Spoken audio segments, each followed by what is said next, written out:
Magandang Miyerkules. Miyerkules ng umaga. Mainit ang panahon. At ayon sa pag-asa ay 36 init index ang mararamdaman ng mga mamamayan natin dito sa Calapan. Ilang tumigil ang tren. Ito ho yung sinasabi natin paulit-ulit, yung bahagi ng global warming na nagaganap sa mundo. Na tayo, ang sabi nga po ng mga eksperto, yung pagkabutas ng ozone layer, hindi po kayang tagpian lang ng kagaya ng mga pantagping mga shoe glue. Hindi na po kaya yan. Ang kailangan na lang ho ay malimita yung pagkawasak ng ozone layer, pagkabutas ng paglaki ng butas ng pinsala ng ozone layer. At ang isa sa mga dahilan na pumipinsala dyan sa pagkabutas ng ozone layer ay itong mga carbon dioxide, carbon monoxide na ibinubuga mula sa mga sasakyan, sa mga pabrika, at doon sa ilang mga maliliit na ginagawa ng tao, halimbawa yung pagsunog ng plastic. Kaya mainam na magkaroon ng segregation at ng programa ang gobyerno, kahit ang mga local government unit, ang mga probinsya, na magkaroon ng tamang disposisyon nito mga basurang ito. Kung ang sweldo'y walang Ngayon po ay March 6. March 6, 2024. ang droga at ang endo, wala namang nagkatotoo. Ay medyo nalulungkot po tayo sa panibagong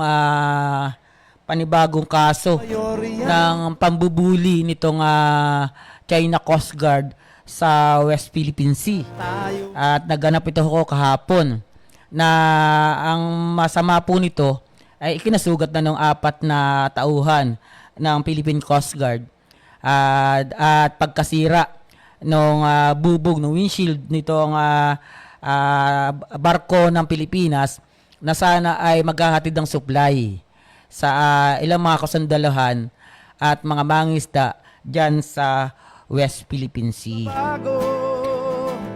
Ngayon, nababahala po yung mga organisasyon, particular itong pamalakay, yung pambansang mamalakayan ng Pilipinas, Tinutulat sa ganitong aksyon, sa ganitong violent na to, violent aksyon ng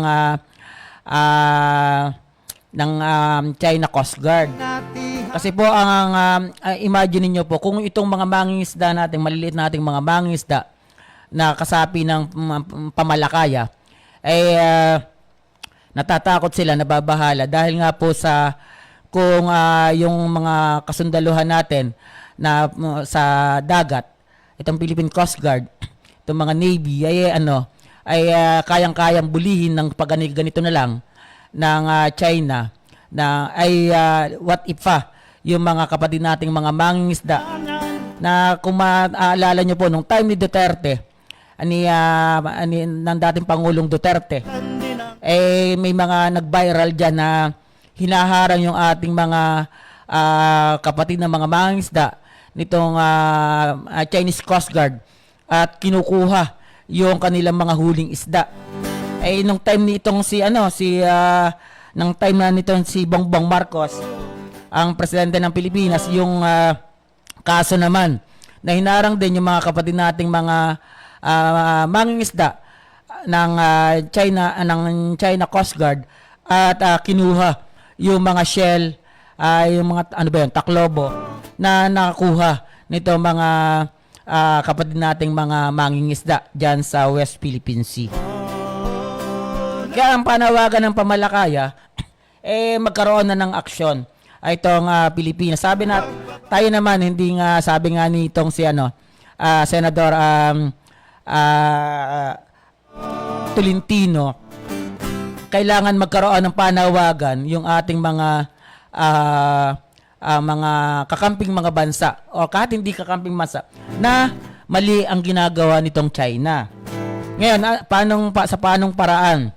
Kailangan ba mag-lobby? Kailangan ba kausapin itong mga kaibigan nating mga bansa, itong mga karating nating mga bansa na sa kanila mismo manggaling na mali itong ginagawa ng China Coast Guard sa West Philippine Sea laban sa mga Pilipino. Mga lumang sasakyan, hinuhuli sa daan, biglang tumigil ang Good morning po kay Sir Butchoy Gyang, kay Sir Oldarico Gyang, sasakyan. ang former SK at former councilor ng Barangay Ibaba West, Calapan City. Magandang umaga, Sir Butch Gyang.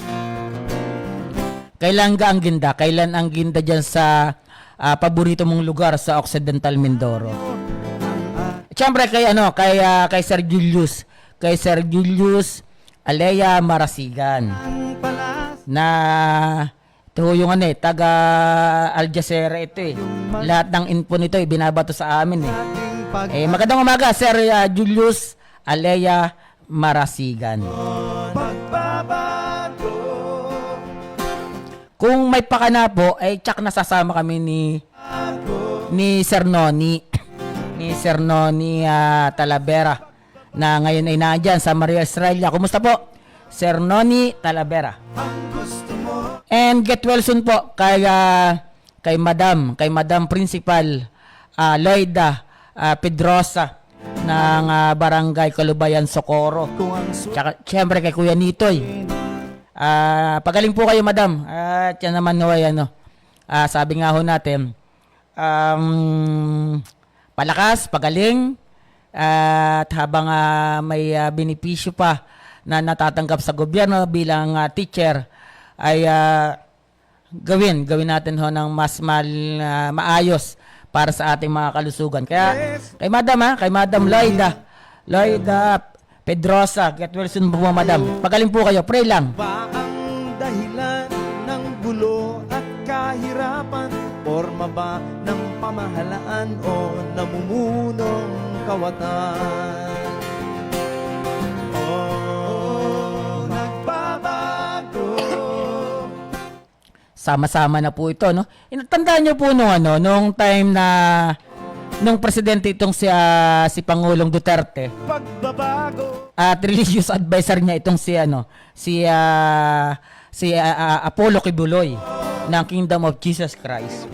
Na nagkaroon ng mga malalaking tarpaulin diyan sa National Capital Region na ang nakalagay po ay Pilipinas, probinsya ng China. Tayo ay Hindi natin alam kung ano ba yung At kung matatandaan niyo po, may isang parang press con o statement itong si Rodrigo Duterte, dating presidente, na aywan ko, lahat naman puro biro ata. Pero pag presidente, hindi dapat ganung puro birong kung gusto nyo, gawin yung probinsya ang Pilipinas. Ay nangyayari po Imagine niyo po sa Pilipinas yung isang yung kahapon, yung nakipagbarilan sa mga alagad ng batas sa mga kapulisan. Yung isang Chinese na sangkot sa kidnapping ng kapwa niya Chinese din. inang lumap. Gano'n kalalakas ang loob? Parang ang feeling nila na talagang kanila yung Pilipinas eh. Kung mapapansin niyo rin, yung Pogo, na naging naging daan para doon sa ilang mga Chinese syndicate na mag-operate sa Pilipinas at mangidnap na mga Chinese din. Ay kalalakas po ng loob, natatakot tayo sa ganito. Hindi natin kahit ang presidente ngayon ng Pilipinas sa katauhan ni Bongbong Marcos, wala siyang hotline direct sa presidente ng China. Meron lang ata ay si Rodrigo, si Tatay Diggs. Abay, grabing pagbabago. Ito ba ang gusto nyo? Siyempre po, good morning. Good morning kay Sir Joel. Kay Sir Joel Luwarca ng Barangay Panggulayan, Pinamalayan. At siyempre sa Grangos at De La Rosa family dyan sa Socorro at Pola. Magandang umaga kay Tatay Bong at kina Inay Malu. At sa pinakamatandang Grangos, alam ko sa balat na ito ng lupa. Occident? Ng Mindoro lang pala. Nadaan Alam ko Marinduque itong mga Grangos na ito eh. yan Kaya na Lula Daton na 98, magna 99 ngayong year na ito ho. na naman. Kaya pwede nang ihanda yung ilang mga papers. At sabi ko nga ho, doon sa ilang mga politiko na gusto ng history, kamag-anakan, ay isama nyo ho sa pag-area. Yan, ang Lula Daton Grangos ng bayan ng Pola. At talagang tandang-tanda pa lahat. Rito, Hanggang sa kaapo-apuhan ho ay tandang-tanda. sino ang sabi ng palasyo, utang ng lobby. At syempre, good morning kina paring Mike, kina paring Michael. Ano bang apelyido ni si paring Michael? Morales. Ng barangay Maluwan-Luwan. Matula-tula. Matula-tula, Pola. At syempre, kina konsehal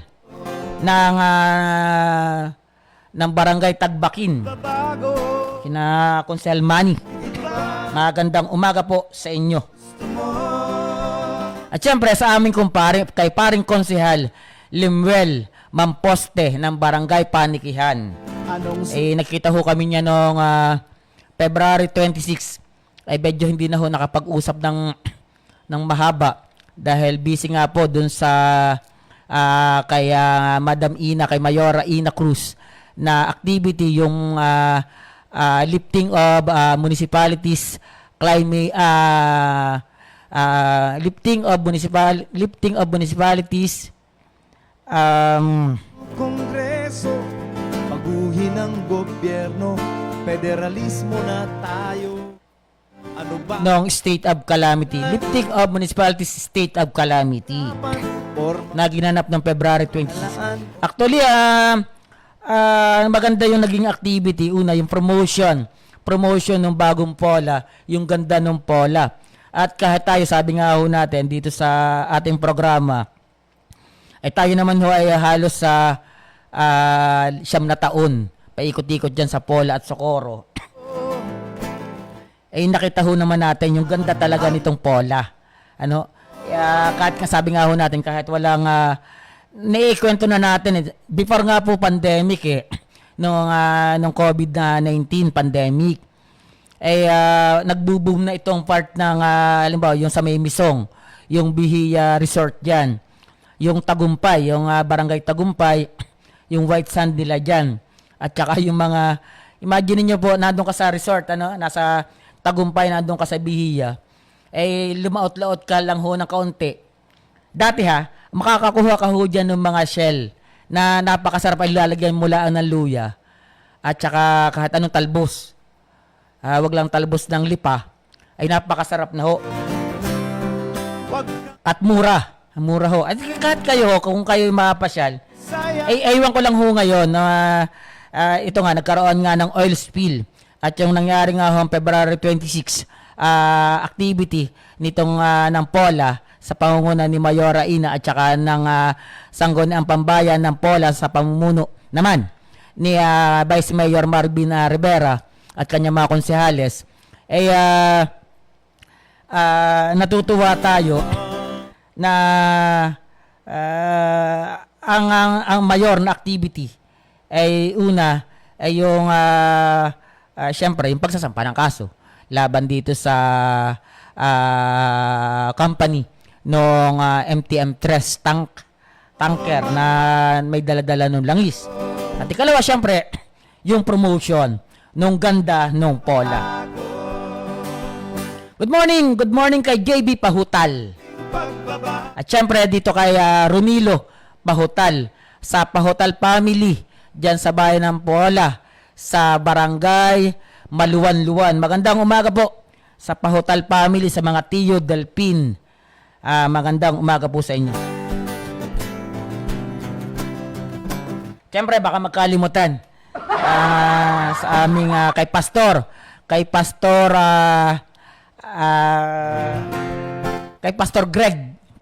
Greg Habat ng Barangay Biga, Pola, Oriental, Mindoro. Kanina lang At sa Perez, Ornos Perez family. Tsaka dyan kay na tatay, ano nga pang apelyido nitong katabi ng bahay ni Tatay Putin? Dyan sa Kalima, Barangay Kalima, Pola, Oriental Mindoro. Tulog pa Siyempre, kuna former councilor Sam Paderanga ng Buhay na Tubig, Pola, Oriental Mindoro. Pilit ko sa dyaryo ang ating teritoryo. Binigay na sa Chino ang sabi ng palasyo. Utang ng loob ito. Wag daw Ano nga yung mainit-init na balita? tayong Huwag daw magreklamo para sa pag-asenso. pagbabago. Kahapon po, inabangan ng sambayan ng Pilipino. Tsaka siyempre ng mga sa international community, yung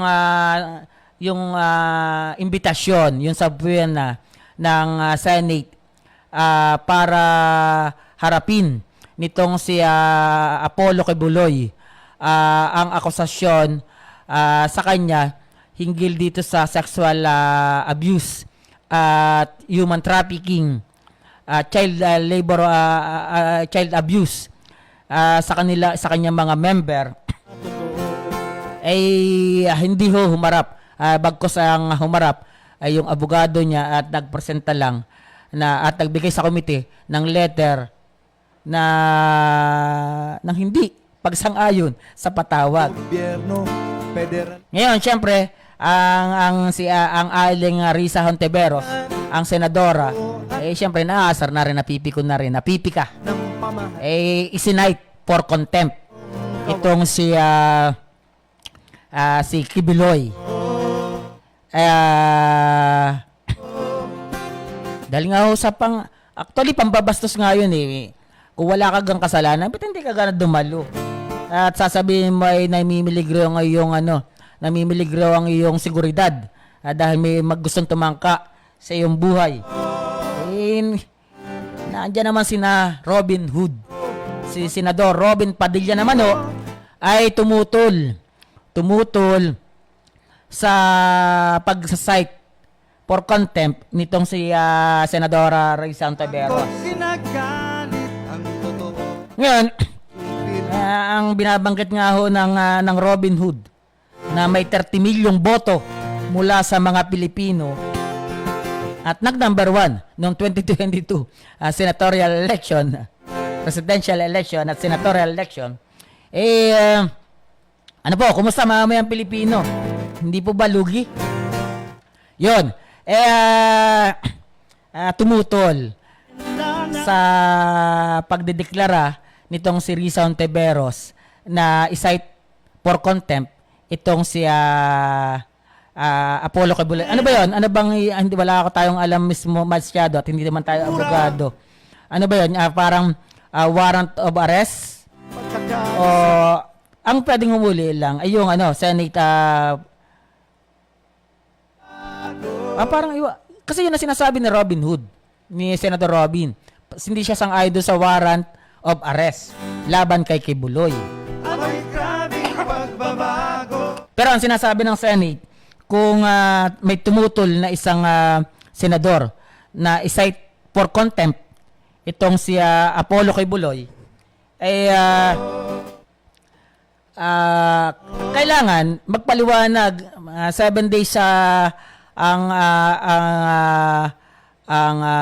binibigay na palugit dito naman kay Senador Padilla, Robin Padilla, 30 million votes ay ibinibigay yung pagkakataon para ipagpaliwanag ipaliwanag niya kung bakit tinututulan niya na isite for contempt itong si Quiboloy. Ano kaya ang paliwanag? Paano naman ipaliwanag? Kasi dahil kailangan aayon Mr. Senator Robin Hood sa batas ang iyong pagpapaliwanag kung bakit hindi kailangang isite for contempt itong iyong best friend. Ang pila, mga Dahil sa best friend mo o dahil sa siya ang huling peperma para makaligtas ang sambayan ng Pilipino. man, bulok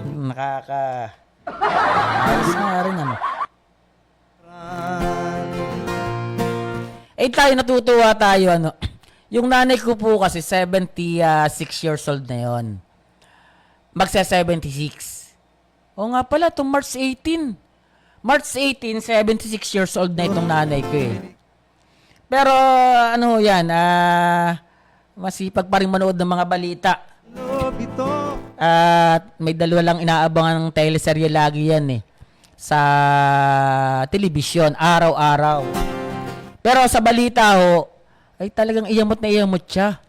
Dun sa pagtutol nitong si Mr. Senator Robin Hood Padilla sa site for contempt nitong si Senadora Risa Ontiveros. Ang problema, nadadamay pati relihiyon. Sabi ko, Nay, wag mo idamay kung anong relihiyon nitong si Robin Hood Padilla.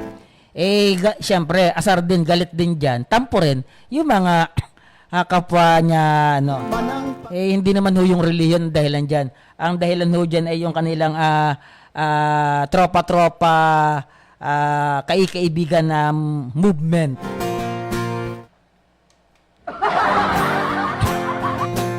Masarap din kausap minsan itong mga kaibigan nating mga senior. Kasi nakakapulot din ng aral eh. Pero kailangan mong ilimita. Kailangan mong ilimita ang pagsang-ayon lagi sa kanila. Baka kasi kala nila tama ng tama. Pero bago na eh. May mga makabago ng teknolohiya. Imagine niyo yung nanay ko po ay natuto mag-cellphone yan. 70 years old na nung natuto po. Dati ho yan, ayaw na ayaw, alam niyo po yung mga 3210 dati na mga cellphone. Dati may binebenta ho sa amin, kung pagkakamura ho, dati mahal yun, 7,000 ang isa. Binebenta lang ho sa nanay ko dati ng 5,000, 4,000 isa. Hindi niya ho binilit, ayaw niyang matuto. Ngayon ho ay kahit mga touch, may Facebook account na rin. At may pa ito?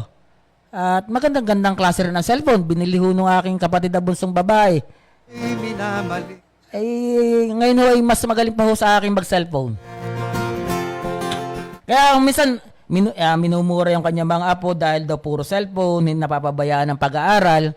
Pero yung kapatid ko naman nung lalaki, si Mali. Good morning kay Mali Boy Australia Clerigo, na ngayon ay busy sa kanyang halaman, sa kanyang mga bonsai. Sinasabi niya, kuya, mas matagal pa naman ang mag-cellphone ni kumpara doon sa mga bata. Totoo naman po, dahil pag tumutok hugat, lalo't wala namang serve sa simbahan, tututukan na ho niya yung pagsa-cellphone. Basta pag nag-start, inaabot ho ng nang kung hindi ho malolobot ay aabutin ng 10 hours.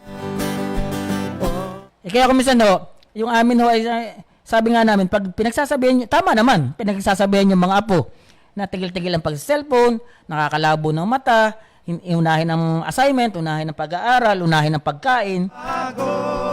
Kung minsan ho yan gusto mong ibalik na kayo nga pasimuno ay. Pero anyway, kasi kaligayahan na ng ating mga nanay-nanay at mga lola-lola yan. Kaya, pero sa bahagi natin, malimitahan. Minsan nakikakatukin mo rin na, tama na. Tama na, pahinga mo na. Kumain din naman muna. Good morning kay Maria Siren. Kay Maria Siren Asedera Clerigo. Hoy, madam, nung isang araw pala nagpunta sa iyo si sa opisina, sa iyong sa iyong pwesto. Itong si Sir Edman Serra para magpa-tampered ng kanyang cellphone. Wala ka naman. Ang sabi ko baka nung time na yun kayo nagpapalakas. At ikaw alam ko ikaw ata ay umalis na rin. Good morning po. Tama yan. Pahinga din. Kailan ka babaga? Ang haba mo na ng panahong nagtrabaho. Bigyan naman ng bigyan ng konting panahon ang sarili. At may tiyahin ka naman na naghahanap ata. At inahanap ka ng medyo maalwan-alwang trabaho para sa iyo. Bulok pa ang patakaran. Siyempre, magandang umaga po sa sangguniang barangay ng Barangay Lumang Bayan. Kinakapitana kay Ated. Ated Rowena, baby. Bonilla Magnaye ating at sa kanyang mga konsehal. Kay Konsehal Jay Montero, ang kay Konsehal Manny Mandigma, utang kay Konsehal Dory Montero, daw ta kay Konsehal Dennis Coach Quezon, kina Konsehal Consal Sanchez, kina Konsehal Ferrer, at sa hindi ko nabanggit, kompleto na po ba? Yun, baka makalimutan. Siyempre kay Konsehal Saddam, na ngayon ay busy sa kanyang restaurant. Magandang umaga po at salamat po sa BHW at Barangay Police at saka sa mga BNS na sobrang nagliliwanag ang Barangay Lumang Bayan. Napakaganda palang tingnan. Ay. Tapos malinis. Tapos kakaunting aso ang pag-alagala at ang pag-alagalang aso lang ay si Lucky. korupsyon ay hihinto Na parang gusto na magpahulit, nakakarating dyan sa likod ng barangay hall. Ay, nagkatotoo. wag naman magpapatubos at medyo mahal-mahal din. Kaya doon sa mga doon sa mga hindi ho nakadalo, doon sa patawag na barangay, yung sitio meeting. Kailan ba nag-start? Kailan ba 'yon? Tayo Nung February. pa ang Nung February, last week ata ng February. Kung naalala nyo po yung meeting, yung sitio meeting sa Barangay Lumang Bayan, ang isa po sa mga main na napag-usapan ay hinggil doon sa mga alpas na aso, mga ligaw na aso na nasa kalsada lang. Kung maaari po ay itali ng may-ari. bago Dahil po may ordinansa ang barangay na anytime ay huhulihin po yan. Ngayon, kung mahal nyo ang inyong alagang aso, itali nyo, ikulong nyo po.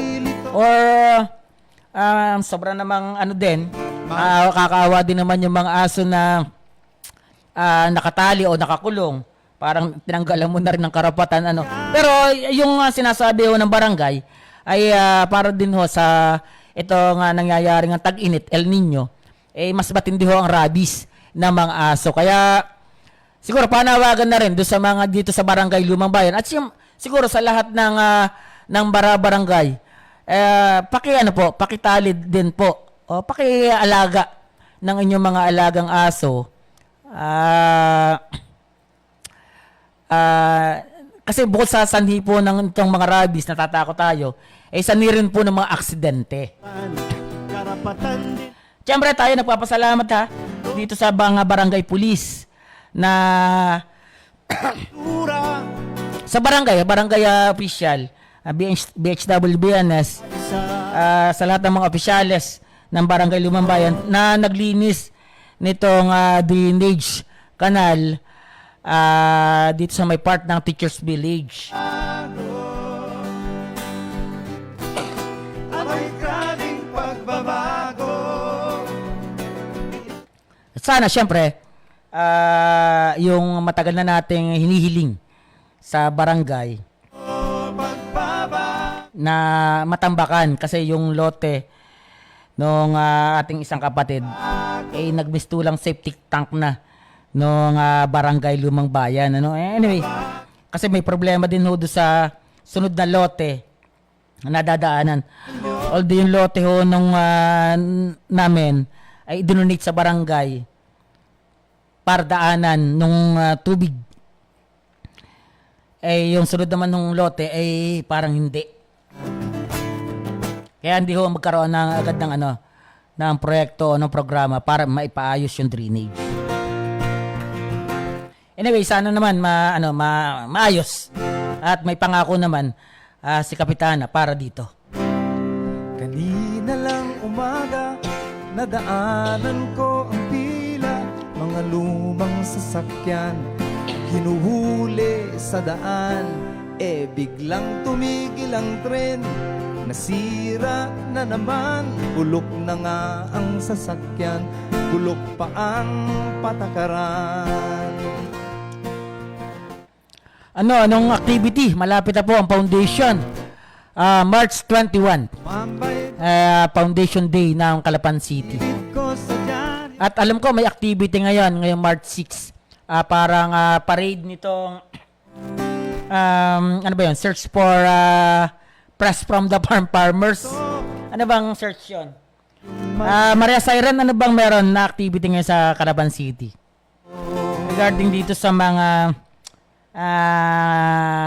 nagagandahang dilag ng mula sa kabukiran ng Calapan City. Ano bang ano yan? Ano bang yung sabi pusuan sa picture. Magandang umaga po sa lahat ng mga may pa-activity ngayon dito sa Calapan City. At sa Friday po ay International Women's Month Day. Daigdigang araw ng mga kababaihan. Sana magkaroon na matagal na nating pinananawagan at yung pagtanggal doon sa diskriminasyon. Yun lang naman ho yan yung diskriminasyon sa pagitan ng babae at lalaki na binabanggit. At kahit sa mga nakasulat sa mga history, sa istorya na ginagawa ng ilang mga writer, ay para bang mas makapangyarihan yung kalalakihan kumpara sa kababaihan, na itinali yung kaisipan ng mga tao ng kababaihan ay sa bahay lang, tagaluto lang, tagalaba lang, taga-anak lang, parang ganon, na halos parang binansot tayo sa ganong kolonyalismo na ginawa ng ilang mga mananakop. Katulad sa Pilipinas, nung time na yan, good morning ka sa Rio Topasi, na nung time na yan ay parang dahil nga panahon ng primitibo komunal, favorite ito ni ito mga favorite na kwentuhan ni Sir Rio Topasi. Nung time kasi ng mga primitibo komunal, parang ang kababaihan, sila yung nakakaalam kung kanino ipamamana yung pag-aari, yung armas ng mga kalalakihan. Kaninong anak. Kasi unang time ng primitibo komunal, ang sistema po nun ay parang common. Lahat sa isang community ay pag-aari ng community, ng mga tao. At ang kababaihan ng mga time na yun, common. Nung time ng primitibo, common. Lahat ay pag-aari. Nomads, walang pag-aari halos nga. At yung mode of production nila ay pangangaso.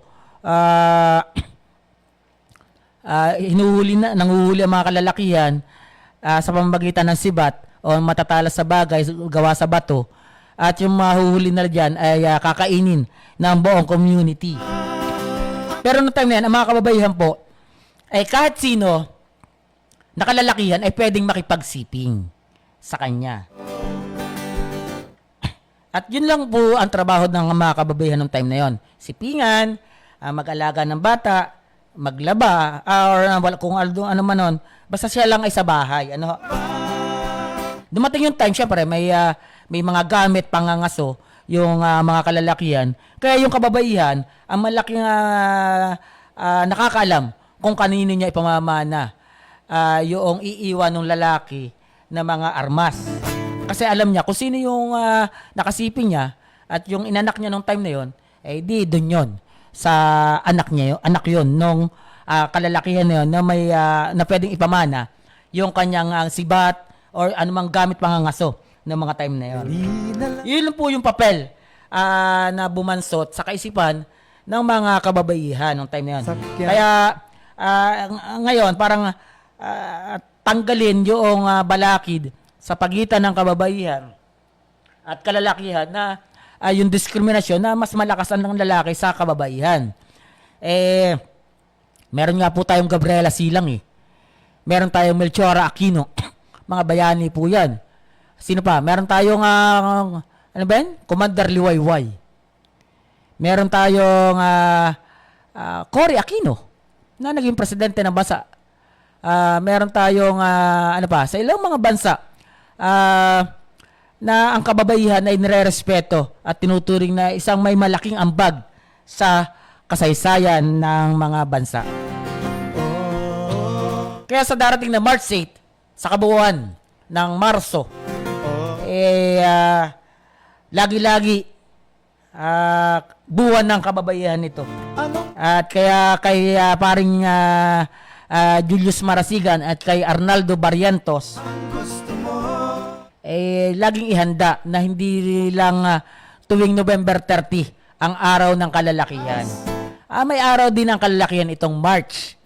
Kung Kabuang buwan ng March ay ibigay ang lahat ng hilig sa ating mga kababaihan, ang mga buhay na bayani.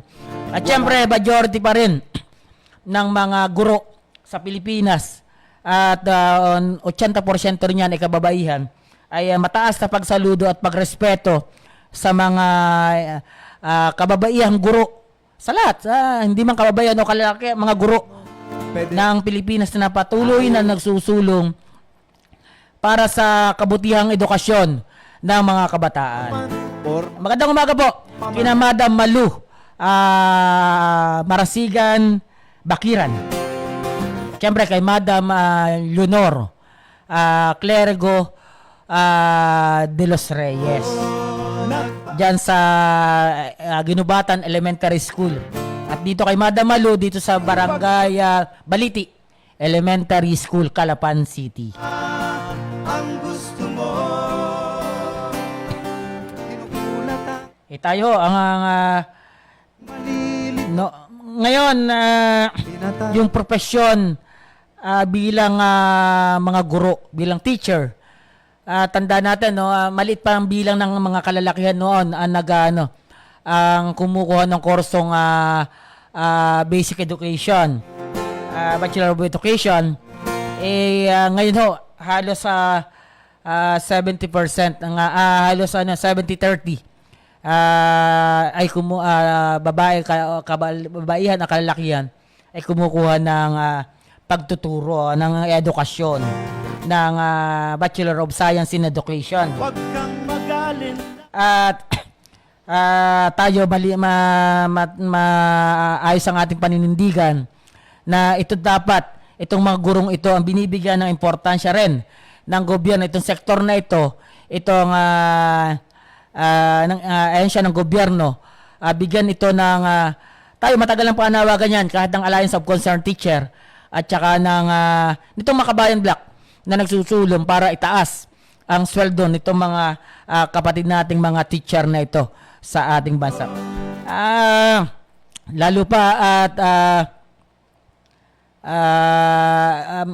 tandaan nyo yung mga proficiency level ng edukasyon yung paghina sa usapin ng math, science at reading comprehension ng ating mga estudyante kailangan natin ng dagdag na guro at dagdag na siguro pag-aaral para dito.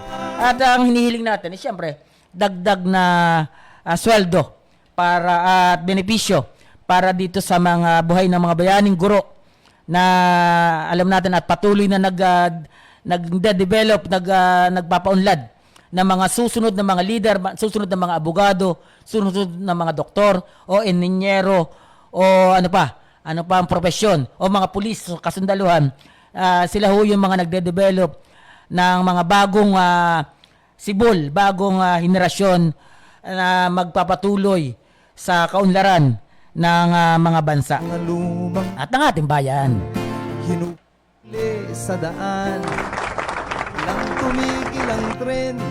Nasira na naman. Bulok na nga ang sasakyan. Bulok pa ang patakaran.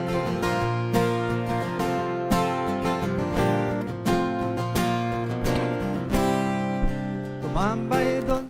At syempre baka sorry po kung hindi ko good morning po kay Tita Raquel.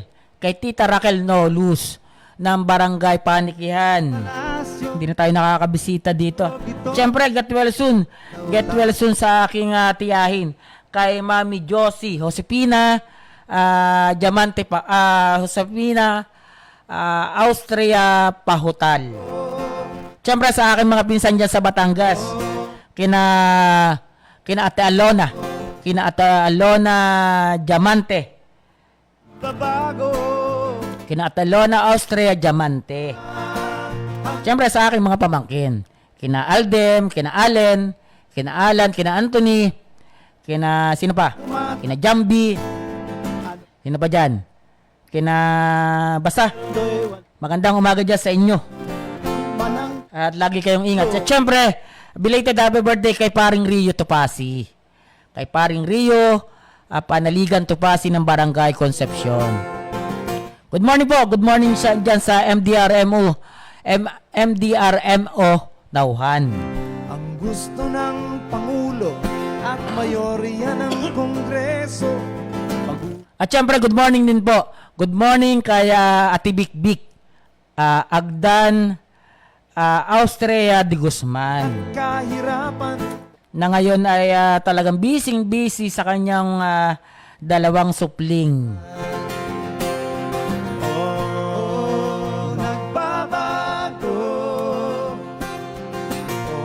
Oh, nagbabago. At baka daw malimutan ko. Dito kay kay Juriel Austria. Kay Juriel Agdan Austria. Magandang umaga sa iyo, Sir Juriel Austria. At syempre kay Kuya Lito Agdan Austria. Lahat At kay Kuya Marlon Austria yalo. na ngayon ay busy rin sa kanyang sakahan. Ihati. At syempre kay Ate Malo, kay Ate Maribel at kay Kuya Kid Agdan Austria diyan sa Barangay Malad. At sa aming matandang kakang Tonyo Manyibo Austria at kay kakang Tisi. Alam nyo sa bukid kaka lahat yan, kaka. Ngayon biglang tiyo, tito, uncle. Kaya pa lahat to nababago, pabago. Kahit to yung tawagan ay nababago. Kasaysayan Meron nga ngayon mamsi, papsi. ng karapatan din ang lumaban. Online at kaedsa. Doon nga pala sa Batang Kamilmil Batch 8788 merong parang program itong Batang Kamilmil Batch 8788. Hinggil dito parang Brigada Eskwela ba to? Babago. Sino ba yung principal dyan sa Barangay Kamilmil? Kamilmil Elementary School.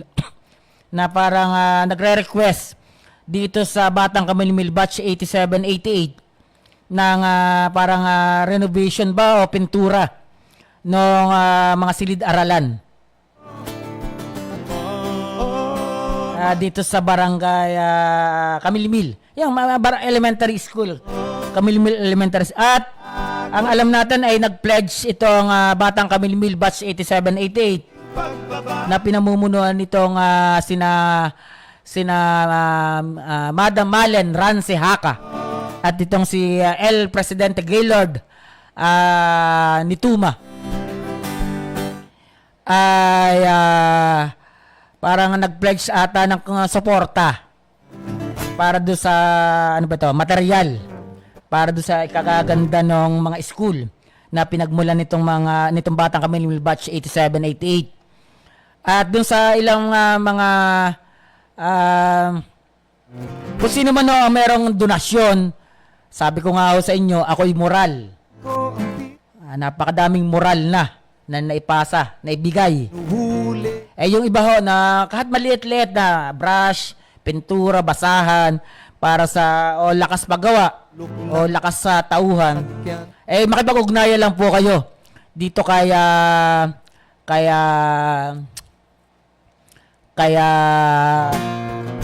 Luisa Conte Madrigal o kaya dito kay DJ kay Don Junder Villanueva. At Binigay na sa syempre dito kay Arnel Mumog, kina sino pa? Kina Rosemary Akilisan. tayong Sila po yung mga nagdederehe dyan. Dito ko sa mga Portesa sister Matibag Castillo kina Jenny B Matibag Castillo. nagbabago. Siyempre dito kina Amadeo Rimuyan. Ito po yung mga yung mga active na at saka dito kay Marites Aliwag. Ano ba to? Oo. Sila ho yung mga aktibo dyan sa Batang Kamil Batch 87-88. Although lahat, kung sino man po yung may donasyon, kahit hindi ho ka-batch, pwede ho mag-donate para ho dyan sa ikagaganda nitong mungkahi, request nitong principal ng Camilmil Elementary School dito sa Batch 87-88. Ano, para sa ito bahagi ng Brigada Eskwela. Siyempre, hindi pa man natutuloy itong activity. Alam ko, dapat ngayon may evaluation na gagawin itong Batang Kamil Batch 87-88 hinggil dito sa request mong nitong si Madam Principal ng Kamil Elementary School. Parang next week na daw ho, dahil may yung mag-evaluate busy. May ilang kadahilanan. Kaya hindi mo man nauumpisan at hindi pa natatapos ay nagpapasalamat na tayo sa inaambag nitong Batang Kamil Batch 87-88. Siyempre, good morning kay batchmate Mase Pabrigas Wag kang malilito. na ngayon ay love na love nitong si Sir Joel. Sir Joel ng Puerto Galera. Sir Joel, aksalan, magandang umaga po. Wasto'y minamali. Aksalan nga. Oo nga, aksalan. Magandang umaga, Sir Joel, aklan. Aksalan, aksalan. Nalilimutan na natin ano. Ang dami naman problema ng sambayan ng Pilipino. Wag May pagsingit-singit pang nangyayari dito sa yan kung yuyurak tayo yung yung West Philippines sana wag naman sana yung mga hula-hula. Nalulungkot ho tayo sa ganyan na itong mga bansa, malalaking bansa na nambubuyo sa ating bansa. Matibay ang panawagan ng Pangulo ng Pilipinas sa katauhan ni Bongbong Marcos na kahit di katiting ay hindi tayo magbibigay ng sarili nating pag-aari sa China.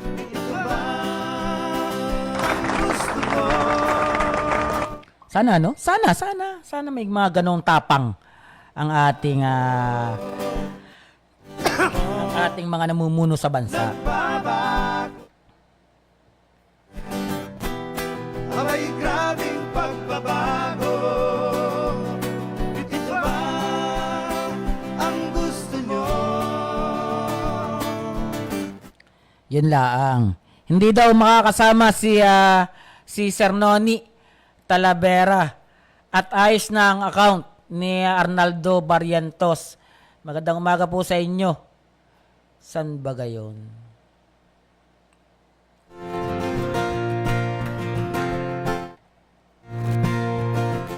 2 minuto makalipas ang ika-10 ng umaga. Kanina lang umaga, nadaanan ko ang pila, mga lumang sasakyan, hinuhuli sa Bati-bati muna po. Bati-bati. Siyempre, good morning dito kay sa Mahugway family. look na nga. Sa Mahugway brother and sister. Kay Madam Karen Mahugway. Tsaka siyempre dito kay Sir Jude. SK Jude Mahugway. Ng Barangay Pahilahan.